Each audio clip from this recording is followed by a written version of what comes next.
नमस्कार दोस्तों, आप सभी लोगों का इस नए वीडियो में स्वागत है।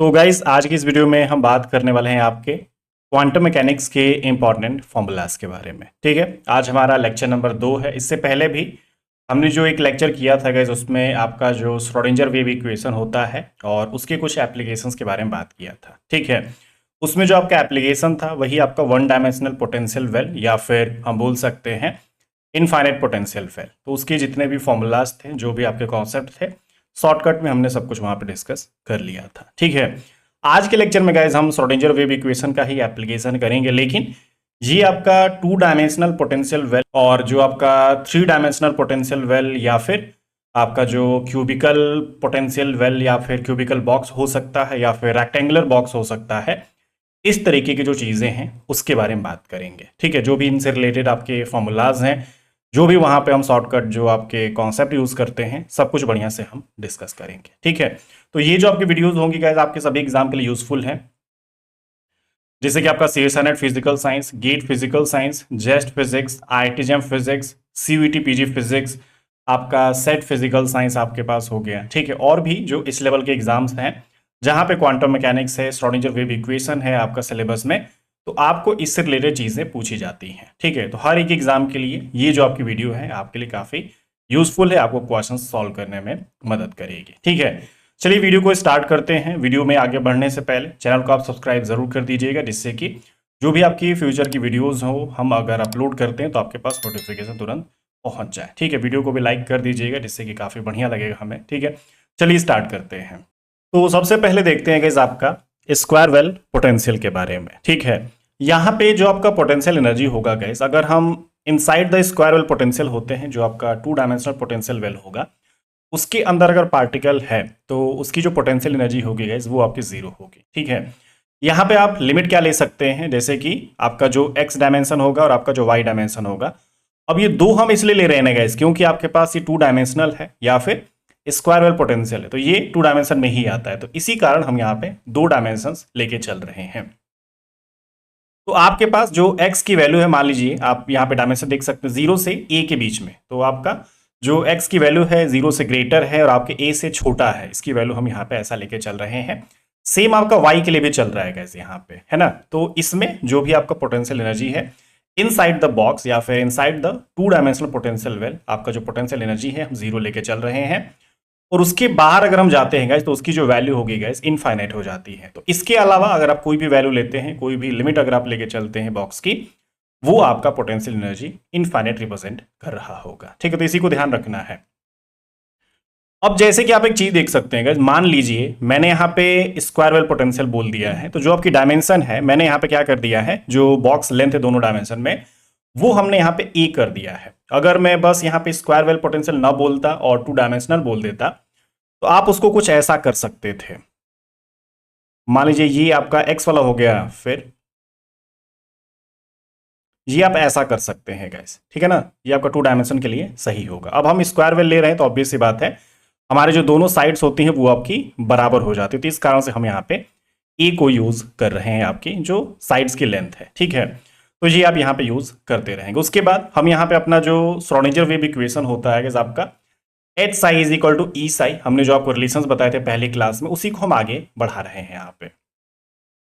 अब जैसा कि मैंने आपको बताया था गाइस, ये जो आपका एच है ये हमारा हैमिल्टोनियन ऑपरेटर होता है, तो इसकी वैल्यू जैसे ही हम रखते हैं तो इसकी वैल्यू क्या हो जाती है, minus H cross square upon 2m del square plus V psi is equal to E psi. ये जो आपका डेल स्क्वायर है हम जानते हैं ये हमारा लैप्लासियन ऑपरेटर होता है।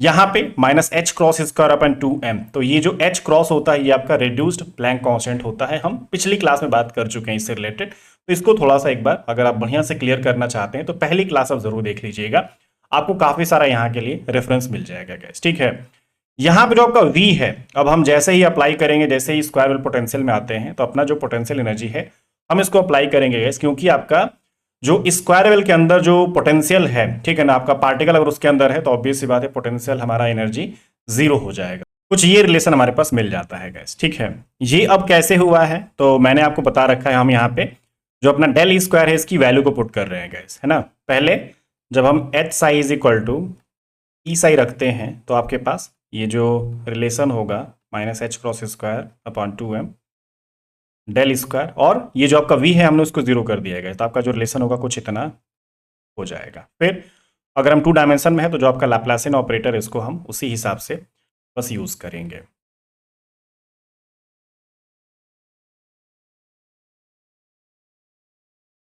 जी आपका इतना,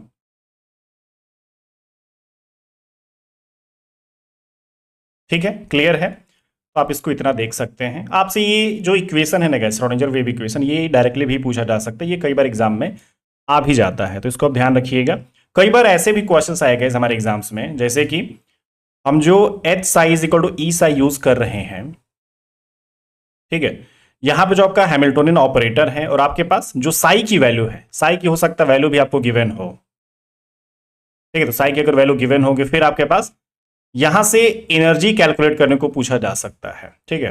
एनर्जी को बोला जाएगा कि आप उसको फाइंड आउट करिए, तो आप इसमें जो आपका एनर्जी है साई पे भी ऑपरेट होगा, मतलब एक तरीके से वो कॉमन हो जाएगा। आपका जो एच होगा ना गाइस, वो आपके साई पे ऑपरेट होगा, ठीक है। जैसे कि हमारा जो minus H cross square upon 2m है, ये डेल स्क्वायर साई, तो ये जो डेल स्क्वायर साई पे है बार बार ऑपरेट होगा। अब जैसे कि 2 बार इसको ऑपरेट करेंगे उसके बाद ही आपकी वैल्यू यहाँ पे आ पाएगी, ठीक है। तो इस तरीके से थोड़ा सा ध्यान रखिएगा, हमारे पास ऐसे क्वेश्चंस भी आते हैं आपके गेट एग्जाम में, सीएसआई नेट एग्जाम में, इनका एप्लीकेशन बहुत बार आपको देखने को मिल जाता है, ठीक है, डायरेक्ट भी क्वेश्चंस हैं, ठीक है। तो ये आप थोड़ा सा यूज कर सकते हैं। तो ये जो एप्लीकेशन है एक बार दिमाग में रख लेंगे तो आपको हमेशा काम आता रहेगा और आपको कभी भी प्रॉब्लम नहीं होगी। अब देखिएगा जो भी आपके पास ये इक्वेशन बना है, श्रोडिंगर वेव इक्वेशन आपके पास जो बना है, एप्लीकेशन बना है, यहाँ पे अगर हम स्क्वायर वेल पोटेंशियल में होते हैं और आपका जो पोटेंशियल एनर्जी है अगर हम जीरो पुट कर देते हैं, तो अब देखिए यहाँ पे आपका जो वेव फंक्शन होता है, आपके पास जो एनर्जी आइगन वैल्यूज होती है वो आपकी थोड़ी सी इंपॉर्टेंट हो जाती है। क्या क्या चीजें हो सकती हैं, देखिए हमारा जो वेव फंक्शन होता है इसी श्रोडिंगर वेव इक्वेशन का एक सॉल्यूशन माना जाता है। मतलब हम ऐसा बोल सकते हैं कि ये जो आपके पास वेव फंक्शन है अगर उस इक्वेशन में पुट किया जाता है, उस डिफरेंशियल इक्वेशन में रखा जाता है, तो हमारे पास जो इक्वेशन है उसको ये सेटिस्फाई कर देगा। तो ऑब्वियस सी बात है हम उसको एक सॉल्यूशन भी बोलेंगे, ठीक है। तो क्या हो जाता है आपका psi n x n y is equal to under root 4 upon a square sine n x pi x upon a sine N Y pi upon ए, ठीक है। अब यहाँ पे मैंने जो दोनों डायमेंशन है गाइस अपनी ए ले रखी है, इसी कारण से यहाँ पे हर जगह आपको ए देखने को मिल रहा है। अगर मैं यहाँ पे एक ए लेता और एक बी लेता तो ऑब्वियस सी बात है वाई वाला आपका बी हो जाता, ठीक है। तो आपको दोनों जो अपने एप्लीकेशंस बनते हैं वो आपको ध्यान रखने हैं, क्योंकि दोनों में उतना फर्क नहीं है, बस उन दोनों में अपने डायमेंशंस का फर्क है। तो आप 2 डायमेंशन में हो या फिर अपने स्क्वायर वेल पोटेंशियल में है, आपका ज्यादा डिफरेंस नहीं होता है, ठीक है। तो आपको एक ही फॉर्मूले से आपके दोनों फॉर्मूलाज को आइडिया लगा लेना है और आपके जो भी क्वेश्चन आएंगे दोनों पे आप उसको कर पाएंगे, ठीक है।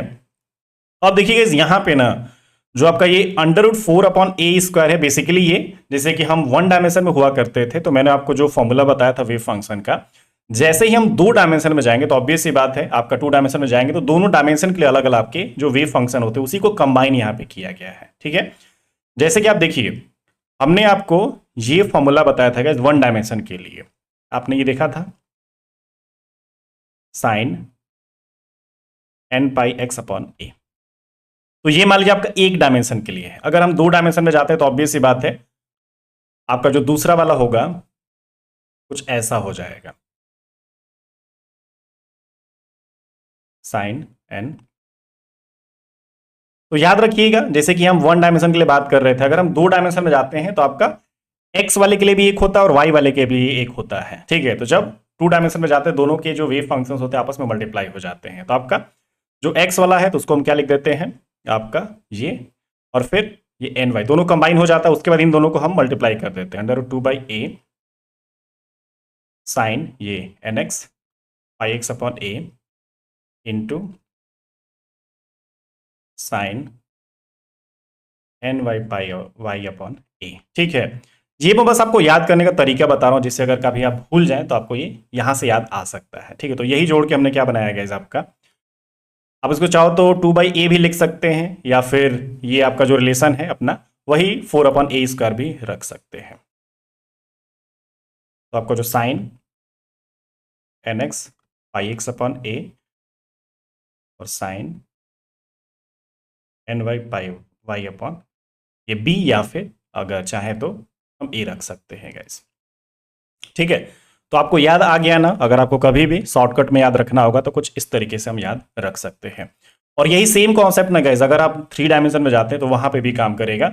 बस आपको एक z वाला बढ़ा देना है और फिर ऐसे ही मल्टीप्लाई करके, जैसे कि ये आपका जो वेव फंक्शन होगा कंबाइंड तीनों के लिए nx ny nz, ठीक है। और आपका यहाँ पे एक और हम अंडर 2/a बढ़ा देंगे। अगर आपका क्यूबिक लेते हैं तो तीनों में 2/a 2/a 2/a होगा, और आपके जो डायमेंशन होंगे, जो लेंथ होगी वो आपका a और z वाले में भी a। लेकिन अगर आप मान लीजिए क्यूबिकल नहीं लेते हैं, आपका अगर तीनों डायमेंशन में जो लेंथ है वो अगर बराबर नहीं है, तो ऑब्वियस सी बात है a b c भी आप यूज कर सकते हैं, ठीक है। यहां पे भी आप देखिए, ये आपका 4/ab भी हो सकता है अगर हम अपने जो स्क्वायर वेल पोटेंशियल को ना यूज करें। आपके जो डायमेंशंस हैं, जो आपके पोटेंशियल बॉक्स की जो लेंथ है वो अगर आपकी इक्वल नहीं हुई, तो आपको ये 4/ab भी देखने को मिल सकता है, ठीक है। और उस हिसाब से फिर यहाँ पे a आ जाएगा और आपका यहाँ पे b आ जाएगा। तो याद रखिए, जो मैंने चीजें आपको दोनों एप्लीकेशंस के लिए बताई हैं दिमाग में होना चाहिए, अदरवाइज आप दोनों के लिए यहाँ पे कंफ्यूज हो सकते हैं, ठीक है।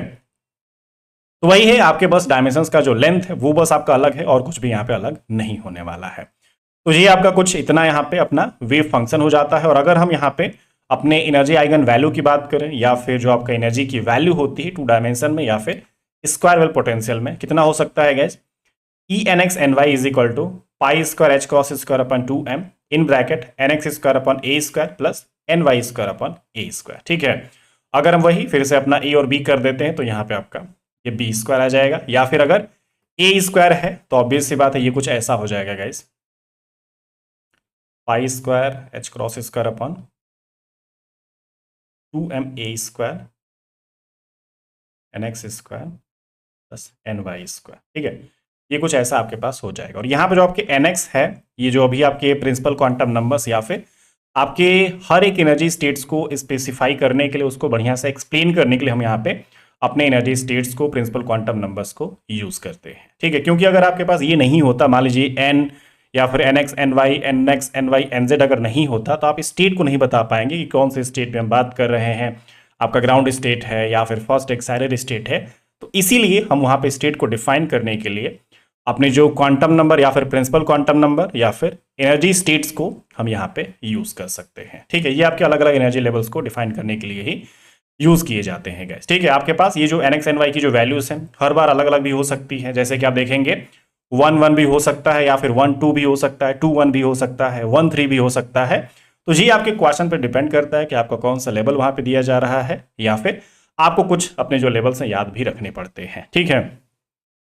तो ये आपके कुछ यहाँ पे इंपॉर्टेंट चीजें हो जाती हैं। ये आपके जो फॉर्मूला है ना गाइस, अगर आप इसको याद कर लेते हैं, समझिए कि आपके अभी बहुत सारे क्वेश्चंस आपके पीवाईक्यूज सॉल्व हो चुके हैं इस क्वेश्चन के बाद ही, ठीक है ना। मतलब इस जैसे ही सेशन को देख के आप अपने क्वेश्चंस को सॉल्व करने जाएंगे, तुरंत आपके जो अपने पीवाईक्यूज हैं, जो अपने क्विजेज हैं, सॉल्व होने स्टार्ट हो जाएंगे, ठीक है। अगर हम यहाँ पे बात करें गाइस, ये जो आपका एनर्जी आइगन वैल्यू है, ये कुछ लेवल्स में भी हम देख सकते हैं, जैसे कि आपके कुछ यहाँ पे और भी इसके एप्लीकेशंस बन सकते हैं। जैसे कि मैं अगर बात करता हूँ एनर्जी ऑफ स्टेट्स, आपके nx ny की वैल्यू आपकी डिजेनरेसी, हम याद रखेंगे गाइस, हमारे पास जैसे ही 2 डायमेंशन में जाते हैं और 3 डायमेंशन में जाते हैं तो हमारे पास डिजेनरेसी भी एक कॉन्सेप्ट आ जाता है, ठीक है। इसका मतलब क्या होता है, जैसे कि जो भी आप यहाँ पे nx ny nz या फिर nx ny की जो वैल्यूज आप लेके चल रहे हैं, आपके पास कुछ ऐसे स्टेट्स होते हैं जहां पे एनर्जी आपकी सेम हो सकती है। मतलब यहाँ पे देखिए, हमारा यहाँ पे जो 1 2 लेवल है, जैसे कि nx ny की वैल्यू अगर 1 2 यूज करें या फिर nx ny की जो वैल्यू है 2 1 यूज करें, आपकी जो एनर्जी होगी गाइस सेम होगी। तो आप बता सकते हैं यहाँ पे जितने लेवल्स पे आपकी जो एनर्जी है सेम होती है, उतनी ही आपकी डिजेनरेसी होती है, ठीक है। तो हमारे पास जितने स्टेट्स हैं वहां पे अगर आपको सेम एनर्जी देखने को मिलती है तो वो हमारी डिजेनरेसी बोली जाती है। और अब आपको स्टेट्स काउंट कर लेने हैं। अगर आपके 2 स्टेट्स ऐसे दिख रहे हैं जहां पे एनर्जी सेम है, तो उसकी जो डिजेनरेसी होगी वो आपकी 2 होगी, या फिर 2 फोल्ड डिजेनरेट हम इसको बोल सकते हैं, ठीक है। तो यही चीज थोड़ा सा यहाँ पे इंपॉर्टेंट हो जाता है। हमारे एग्जाम्स में कई बार ये भी पूछ दिया जाता है कि मान लीजिए मेरे पास कुछ एनर्जी इतनी है, ये डायरेक्टली आपको एनर्जी भी दे दिया जाएगा और बोला जाएगा कि आप इसकी यहाँ पे डिजेनरेसी बताइए, या फिर ये मैंने आपको एनर्जी दे दी और बोला कि भाई यहाँ पे बताइए डिजेनरेट है कि नहीं है, और अगर डिजेनरेट है तो कितने लेवल का यहाँ पे डिजेनरेसी शो कर रहा है, ये आपका इक्वेशन, ठीक है। तो इसको भी ध्यान रखना पड़ेगा। तो देखिए गाइस, यहाँ पे जैसे कुछ हम एग्जांपल के तौर पे ले रहे हैं, आपका जो फर्स्ट वाला है या फिर इसको हम बोल सकते हैं ग्राउंड स्टेट, ठीक है ना, जिसमें कि nx ny की जो वैल्यू होगी वो आपकी 1 1 यहाँ पे होगी। मतलब कि nx की वैल्यू भी 1 है और ny की वैल्यू भी 1 है, और आप इसको किसी भी तरीके से लिखें आपका 1 1 ही होगा। तो इसका बस एक ही लेवल हो सकता है गाइस, ठीक है, 1 1 का कोई और लेवल नहीं हो सकता बस एक के अलावा। तो ये जो आपका लेवल होगा ना गाइस, बस एक ही एनर्जी यहाँ पे देखने को मिलती है, और वो जो आपकी एनर्जी होगी कितनी हो जाएगी ग्राउंड स्टेट पे, 2 pi square H cross square upon 2 M A square, या फिर 2 से आप इसको कैंसिल आउट करा सकते हैं, pi square H cross square upon M A square, ठीक है। तो आपके पास बस एक ऐसा लेवल है जहां पे इतनी एनर्जी देखने को मिल रही है, और कोई भी ऐसा लेवल नहीं है जहां पे ये वाली एनर्जी देखने को मिलेगी, कोई भी लेवल नहीं है। तो ऑब्वियस सी बात है हमारे पास ये डिजनरेट नहीं है, ये क्या बोला जाएगा आपका नॉन डिजनरेट बोला जाएगा, ठीक है। जब भी हमारे पास कोई ऐसा लेवल है जिसके अलावा और कोई लेवल नहीं देखने को मिलता, या फिर एक ऐसी एनर्जी है जो कि किसी और लेवल पे नहीं हो पा रही है, तो वो जो आपका लेवल होता है वो आपका नॉन डिजनरेट होता है। या फिर जब भी आपके पास जो nx ny की जो वैल्यू होती है बस एक ही पॉसिबल हो, तो वो आपका नॉन डिजनरेट वहां पे बोल दिया जाता है, ठीक है। उसके बाद अगर हम बात करेंगे यहाँ पे फर्स्ट एक्साइटेड स्टेट या फिर फर्स्ट स्टेट भी मैं इसको चाहूं तो लिख सकता हूं, ठीक है ना, क्योंकि देखिए इनको रिप्रेजेंट करने का अलग अलग तरीका है। अगर मैं फर्स्ट स्टेट की बात करूं तो ये फर्स्ट स्टेट नहीं हो सकता, जैसे कि कई बार हम लिखते हैं उसको फर्स्ट एनर्जी स्टेट बोलेंगे, तब वहां पे आपका ग्राउंड स्टेट करेक्ट माना जाएगा, ठीक है। First energy state, second energy state, आपका थर्ड एनर्जी स्टेट, तो इस तरीके से भी आप अगर करेंगे तो आपका वो करेक्ट माना जाएगा। लेकिन अगर मैं बस यहां पे ग्राउंड स्टेट लिखूं तो अगला वाले को मैं फर्स्ट एक्साइटेड स्टेट या फिर फर्स्ट स्टेट लिख सकता हूं, तो ये कंफ्यूजन आपको नहीं होना चाहिए, ठीक है। उसके बाद आपका ये फर्स्ट एक्साइटेड स्टेट या फिर आपका सेकेंड एनर्जी स्टेट आप इसको बोल सकते हैं। तो उसमें याद रखिएगा हमारे पास जो nx ny की जो वैल्यू है 1 2 हो सकती है, लेकिन 1 2 को एक और तरीके से लिखा जा सकता है जो कि आपका 2 1 है, पॉसिबल है, क्योंकि जो आपकी एनर्जी 1 2 पे मिल रही है वही आपकी एनर्जी 2 1 पे भी मिल रही है। तो ऑब्वियस सी बात है यहाँ पे डिजनरेसी जैसा कॉन्सेप्ट एग्जिस्ट कर रहा है, ठीक है। तो आपके दो लेवल्स हैं जहां पे एनर्जी सेम, तो इसकी जो डिजनरेसी है वो आपकी 2 हो जाएगी, ठीक है। वैसे ही अगर हम सेकेंड एक्साइटेड स्टेट की बात करें या फिर सेकेंड एनर्जी स्टेट की बात करें, या फिर इसको हम थर्ड एनर्जी स्टेट यहाँ पे बोल सकते हैं गाइस, ठीक है। तो ये आपका कितना हो जाएगा, यहाँ पे इसकी जो nx ny की वैल्यू है वो आपकी 2 2 हो जाएगी। तो ऑब्वियस सी बात है हमारे पास nx square plus ny square उसकी जो वैल्यू आएगी आपकी क्या हो जाएगी 8 हो जाएगी गाइस, ठीक है। तो इस हिसाब से 8 pi square H cross square divided by 2 M A square अपना हो जाता है। और ये जो आपका लेवल है किसी और के पास नहीं देखने को मिलेगा, तो ऑब्वियस सी बात है ये आपका एक नॉन डिजनरेट लेवल हो जाएगा। जो नॉन डिजनरेट लेवल है इनकी भी डिजनरेसी है, तो आप इसको डिजनरेसी को 1 लिख सकते हैं, इसकी डिजनरेसी को आप 2 लिख सकते हैं, और इसकी डिजनरेसी को आप 1 लिख सकते हो। तो 1 लिखने का कोई फायदा नहीं, वो आपका नॉन डिजनरेट होता है, ये भी आपको याद रखना है, ठीक है। तो जिसका भी 1 हो तो ऑब्वियस सी बात है नॉन डिजनरेट, और एक से अगर ज्यादा होगा तो वो उतना फोल्ड डिजनरेट आप उसको बोल सकते हैं, ठीक है। और ये जो आपके पास डिजनरेसी है ना गाइस, इसको हम एक और भी नाम से जानते हैं, डिग्री ऑफ डिजनरेसी भी इसको हम बोलते हैं गाइस, ठीक है। अगर आपको डिग्री ऑफ डिजनरेसी पूछा जाए तो ये भी आप डिजनरेसी के बारे में ही पूछा जा रहा है, ये आपको ध्यान रखना है, ठीक है। तो ये आपका जो फॉर्मूला था एनर्जी आइगन वैल्यू का वेव फंक्शन का, अगर हम 2 डायमेंशनल पोटेंशियल वेल में बात करें या फिर अपने स्क्वायर वेल पोटेंशियल में बात करें, आपको ध्यान रखना है, क्योंकि इससे बाहर आपको कुछ भी नहीं मिलने वाला है, आपके सारे क्वेश्चंस यहीं से हो जाएंगे। नेक्स्ट हम बात करते हैं गाइस यहाँ पे पार्टिकल इन 3 डायमेंशनल या फिर पार्टिकल इन क्यूबिकल बॉक्स। तो इसमें जो आपका पोटेंशियल एनर्जी होगा आप ध्यान रखेंगे हमारा 0, और इस रीजन में बस आपके पास यहाँ पे 0 होगा। मतलब हम ये बोल सकते हैं कि क्यूबिकल बॉक्स में अगर आपका पार्टिकल है तो ऑब्वियस सी बात है वहां पे पोटेंशियल एनर्जी हम 0 लेके चल रहे हैं। और ये भी याद रखना है कि हमारे पास जैसे फ्री पार्टिकल हो जाता है या फिर फ्री स्पेस में अगर होते हैं तो वहां पे भी आपका पोटेंशियल एनर्जी 0 होता है, हम पीछे भी बात कर चुके हैं, ठीक है। फ्री पार्टिकल के लिए अगर देखा जाए तो हमारा पोटेंशियल एनर्जी 0 या फिर in free space v is equal to 0, ये कंडीशंस भी हैं, ठीक है। तो ये आपका वही है, हम जो अपने डायमेंशंस लेके चले, जो बॉक्स की लेंथ लेके चल रहे हैं तीनों डायमेंशंस में, तीनों को हम a लेके चल रहे हैं, ठीक है। तो ये मैं क्या लेके चल रहा हूँ अपना क्यूबिकल बॉक्स, तो ऑब्वियस सी बात है हमारा जो लेंथ होगा वहां पे तीनों का बराबर होना चाहिए। तो उस हिसाब से हम यहाँ पे पोटेंशियल एनर्जी को लेके चल रहे हैं। और अदरवाइज अगर देखें मतलब इसके बाहर अगर अपना जो पोटेंशियल एनर्जी देखा जाएगा, अगर पार्टिकल अगर बाहर होता है वहां पे आपका पोटेंशियल एनर्जी इनफाइनाइट हो जाएगा, ठीक है। तो 0 आपके उस रीजन में होगा, और अदरवाइज आप कोई भी अगर लिमिट लेते हैं तो वहां पे इनफाइनाइट होगा। अब यहाँ पे थोड़ी सी देखिए जो आपके एप्लीकेशन बन सकते हैं, जैसा कि मैंने आपको 3 डायमेंशनल बॉक्स और क्यूबिकल बॉक्स के लिए बताया। मान लीजिए जो भी आपके साइड्स हैं अगर 3 डायमेंशन में है तो 3 आप साइड वहां पे ले सकते हैं, जिसको कि हम LX, LY और LZ से रिप्रेजेंट कर सकते हैं। मतलब कि X डायमेंशन में जो आपकी यहाँ पे लेंथ होगी वो आप LX से रिप्रेजेंट करेंगे, वाई डायरेक्शन में जो भी आपकी लेंथ होगी वो आप एल वाई से, और जेड डायरेक्शन में आप वहां पे एल जेड से रिप्रेजेंट कर सकते हैं। ठीक है, ये जो आपके तीनों लेंथ है गाइस, तीनों जो आपके साइड हैं वो आपकी इक्वल भी हो सकती है और आपकी इक्वल नहीं भी हो सकती है। और ऐसी भी कंडीशन आएगी कि मान लीजिए दो आपके इक्वल हो रहे हैं, एक आपका इक्वल नहीं हो रहा है, तो इस पे भी क्वेश्चंस आपको मिलेंगे, तो इस हिसाब से भी आपका क्वेश्चन यहां पे बदला जा सकता है। बस हमें अपने फॉर्मूले में LX, LY और अपने LZ पे फोकस करना है कि आपके क्वेश्चन में क्या पूछा गया है, और उसी हिसाब से आप इसको थोड़ा सा चेंज करते रहेंगे। ठीक है, तो मान लीजिए अगर आप किसी भी 3 डायमेंशनल बॉक्स में हैं, तो आप उसमें आप चाहो तो तीनों को इक्वल नहीं ले सकते हैं, या फिर दो को भी इक्वल ले सकते हैं और एक को इक्वल नहीं ले सकते, तो आपका उस हिसाब से फॉर्मूला बदलेगा। और अगर आप तीनों को इक्वल ले रहे हैं तो ऑब्वियस सी बात है हम यहां पे एक क्यूबिकल बॉक्स की बात कर रहे हैं। ठीक है, ये जो आपका 3 डायमेंशनल बॉक्स है ना, जिसमें कि तीनों आपके इक्वल नहीं है, तो इसको आप चाहो तो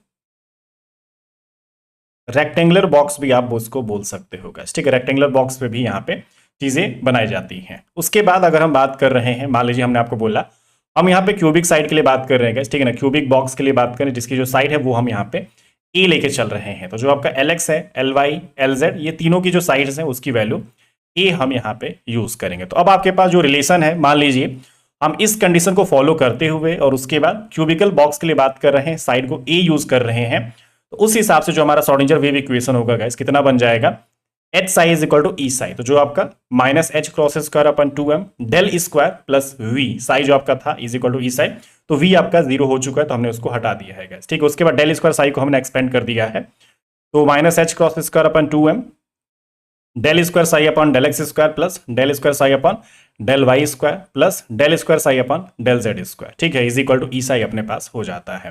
तो आप यहाँ पे देख सकते हैं गाइस, हमने जो अपना लैप्लासियन ऑपरेटर है इसको 3 डायमेंशन के अकॉर्डिंग यहाँ पे पुट करा है, क्योंकि x भी है, y भी है, z है, तो हमने तीनों को यहाँ पे यूज कर लिया है। इसके अब आगे कुछ भी नहीं हो सकता है, फाइनल ये आपका हो जाएगा। ठीक है, उसके बाद जो भी आपके पास ये श्रोडिंगर वेव इक्वेशन है, आपका जो सॉल्यूशन बनेगा गाइस यहाँ पे वो क्या हो सकता है, साई nx ny nz। तो जैसा कि मैंने आपको बताया था कि हम अगर जैसे 3 डायमेंशन में जाएंगे तो जो आपका 1 डायमेंशन वाला जो वेव फंक्शन था उसी के हिसाब से हम यहाँ पे बात करेंगे। ठीक है, तो जैसे कि 2 डायमेंशन के लिए कितना हुआ था 4/a², तो वैसे ही 3 डायमेंशन के लिए कितना हो जाएगा गाइस, आपका 8/a³, क्योंकि √2/a into √2/a into √2/a, तो उस हिसाब से हमारे पास कुछ इतना बन जाता है। और फिर ये आपका x वाली डायरेक्शन के लिए, ये आपका y वाली डायरेक्शन के लिए और ये आपका z वाली डायरेक्शन के लिए, तो इस हिसाब से हमने तीनों को यहाँ पे वेरीफाई भी कर लिया है और शॉर्टकट में इसको याद भी कर सकते हैं। ठीक है, और वही अगर मैं ये अपना जो क्वेश्चन है ये बदल दूं कि ये मेरे पास ना एक रेक्टेंगुलर बॉक्स है या फिर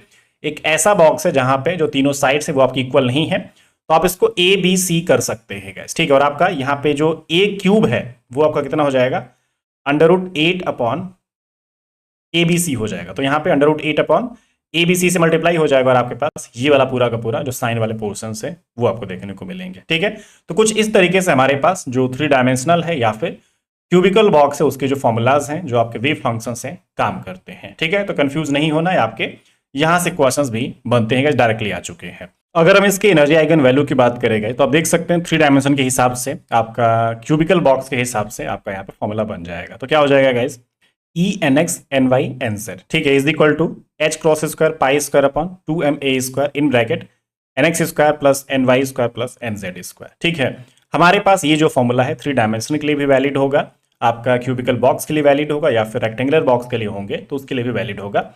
बस थोड़ा सा चेंज हम कर सकते हैं, अगर आपके पास ये जो आपका लेंथ है वो अगर इक्वल नहीं हुआ तो ऑब्वियस सी बात है आपका जो फाइनल रिलेशन बनेगा कुछ ऐसा बनेगा।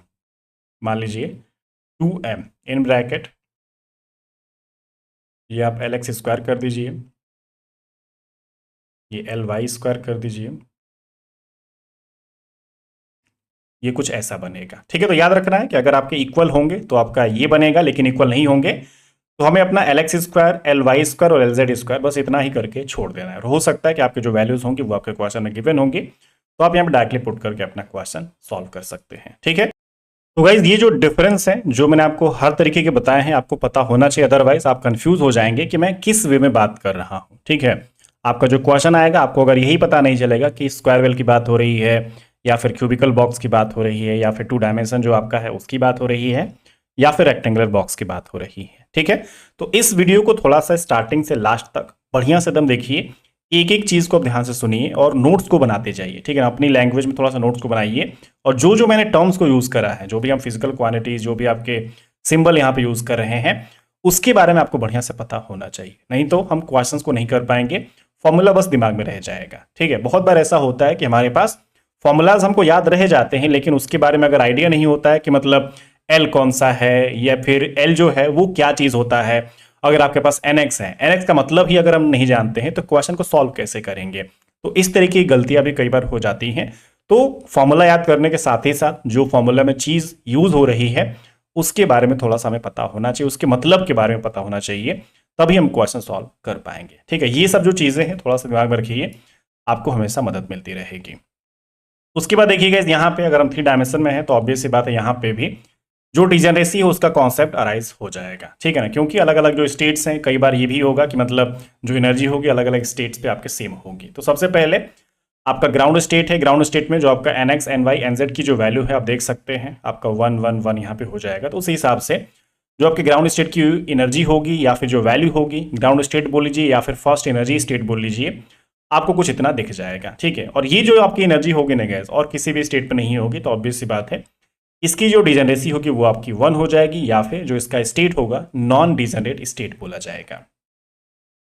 उसके बाद फर्स्ट स्टेट बोलो या फिर फर्स्ट एक्साइटेड स्टेट बोलो या फिर सेकंड एनर्जी स्टेट बोलो, ये आप देख सकते हैं, ठीक है। इसकी वैल्यू कितनी हो जाएगी गैस आपका, अगर हम n की वैल्यू को यूज करें, जैसे कि n में आपके तीनों कंबाइंड हो जाएंगे, ठीक है। अगर आप n बोल रहे हैं 3 डायमेंशन में भी, तो मतलब ये समझिए कि nx ny और nz तीनों वहां पे साथ में चल रही हैं, ठीक है। तो आपका nx की वैल्यू 2, ny की वैल्यू 1 और nz की वैल्यू यहाँ पे 1। लेकिन इसको हम और भी अलग तरीके से लिख सकते हैं। आपका क्या हो सकता है, आपका 2 1 1 1 2 1 भी लिखा जा सकता है या फिर 1 1 2 भी लिखा जा सकता है। अब ये इसलिए लिखा जा सकता है ना गैस, क्योंकि 2 1 1 एक अलग स्टेट है, हमारा 1 2 1 एक अलग स्टेट है और 1 1 2 आपका एक अलग स्टेट है। इसके अलावा इससे रिलेटेड और कोई स्टेट नहीं हो सकता है। तो इतने तरीके से हम इसको लिख सकते हैं और इन तीनों स्टेट पे जो आपकी एनर्जी होगी गैस इतनी होगी। तो ऑब्वियस सी बात है, हमने आपको बोला अगर आपके पास कोई भी एनर्जी है और वो मल्टीपल स्टेट पे सेम हो रही है तो वहां पे डिजेनरेसी आ जाता है। तो हमारे पास एक जो एनर्जी है 3 स्टेट पे सेम मिल रही है, तो ऑब्वियस सी बात है इसकी जो डिजेनरेसी होगी वो आपकी 3 हो जाएगी, ठीक है। सेम टू सेम आपका सेकेंड स्टेट के साथ भी या फिर सेकेंड एक्साइटेड स्टेट के साथ या फिर थर्ड एनर्जी स्टेट के साथ भी देखने को मिल जाएगा। इसकी जो एनर्जी होगी गैस वो आपकी कितनी हो जाएगी, 9 पाई स्क्वायर एच क्रॉस स्क्वायर अपन 2ma स्क्वायर, और यहाँ पर जो आपके nx ny nz की जो वैल्यू होगी 2 2 1, आपका फिर इसको और भी तरीकों से लिखा जा सकता है 2 1 2 या फिर 1 2 2। तो यहाँ पे भी आपके 3 लेवल्स हैं जहां पे एनर्जी आपकी इतनी देखने को मिलने वाली है, मतलब 9 पाई स्क्वायर एच क्रॉस स्क्वायर अपन 2ma स्क्वायर, ये तीनों स्टेट पे यही देखने को मिलेगा, ठीक है। तो आपकी जो एनर्जी है 3 स्टेट पे सेम है, तो ऑब्वियस सी बात है इसका जो डिजेनरेसी होगा वो आपका 3 हो जाएगा, या फिर ये जो आपका स्टेट है 3 फोल्ड डिजेनरेट होगा, ठीक है। तो इस तरीके से आपको क्वेश्चंस पूछे जाएंगे, आपको इसमें भी आपकी एनर्जी दे दी जाएगी और आपको बोला जाएगा कि आप यहां से nx ny nz की वैल्यू निकालिए और बताइए इसकी जो डिजेनरेसी है वो कितनी है या फिर इसकी जो डिग्री ऑफ डिजेनरेसी है वो कितनी है। तो आपको इसमें भी इस तरीके के क्वेश्चंस पूछे जाएंगे, जहां पे भी डिजेनरेसी का कॉन्सेप्ट बनता है उनमें हर तरीके के एनर्जी दे दी जा सकते हैं और वहां से हमें nx ny nz निकालना रहता है और उसके बाद डिजेनरेसी पूछी जाती है, ठीक है। तो आपको ये सारी चीजें पता होनी चाहिए। हमने जो भी आपको बताया है सब कुछ बढ़िया से आपको याद कर लेना है, क्योंकि अगर आपने इसको पढ़ लिया बढ़िया से तो आपको इससे बाहर अब आपको कुछ भी पढ़ने की जरूरत नहीं है, ठीक है। आपके सारे क्वेश्चन सब इस पे सॉल्व हो जाएंगे। उम्मीद है आपको ये जो पूरा लेक्चर है हमने बढ़िया से समझा दिया है। कुछ भी डाउट हो तो तुरंत आप कमेंट कर दीजिएगा, हम आपका जो डाउट है तुरंत क्लियर करेंगे गाइस, ठीक है। वीडियो को बढ़िया से एकदम देख लीजिए और उसके बाद लाइक कर दीजिएगा, दोस्तों के साथ भी शेयर कर दीजिएगा और चैनल को सब्सक्राइब करना बिल्कुल भी मत भूलिएगा गाइस, ठीक है ना, क्योंकि ऐसी वीडियोस हम आपके लिए हमेशा लाते रहेंगे जितना शॉर्ट में हो सके, जिससे कि आपको कम से कम टाइम लगे चीज़ों को कवर करने में और आपका जो एग्जाम है बहुत बढ़िया से एकदम क्रैक हो सके, ठीक है। चलिए मिलते हैं आपसे अगली क्लास में। Thank you so much, take care, bye bye.